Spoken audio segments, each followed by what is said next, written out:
Doctor, ನನ್ನ rheumatoid factor positive ಬಂದಿದೆ. ಅಂದರೆ ನನಗೆ ರುಮಟಾಯ್ಡ್ ಆರ್ಥ್ರೈಟಿಸ್ ಇದೆಯಾ? ಅಗತ್ಯವಿಲ್ಲ. ರುಮಟಾಯ್ಡ್ ಫ್ಯಾಕ್ಟರ್ ಪಾಸಿಟಿವ್ ಬಂದರೆ ಮಾತ್ರ ರುಮಟಾಯ್ಡ್ ಆರ್ಥ್ರೈಟಿಸ್ ಇದೆ ಅಂತ ಹೇಳಲು ಆಗುವುದಿಲ್ಲ. ಕೆಲವು ಆರೋಗ್ಯವಂತರಲ್ಲಿಯೂ ವಿಶೇಷವಾಗಿ ವಯಸ್ಸಾದಂತೆ ಈ ಪರೀಕ್ಷೆ ಪಾಸಿಟಿವ್ ಬರಬಹುದು.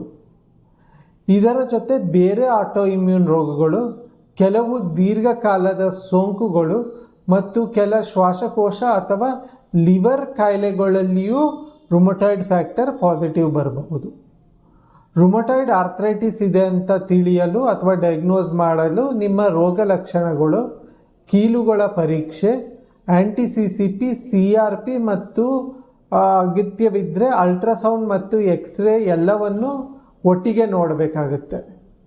ನಾವು ರಿಪೋರ್ಟ್ಸ್ಗೆ ಚಿಕಿತ್ಸೆ ಕೊಡೋದಿಲ್ಲ, ರೋಗಿಗೆ ಚಿಕಿತ್ಸೆ ಕೊಡ್ತೀವಿ. ರುಮಟಾಯ್ಡ್ ಫ್ಯಾಕ್ಟರ್ ಪಾಸಿಟಿವ್ ಬಂದಿದೆ ಅಂದರೆ ಹೆದರಬೇಡಿ.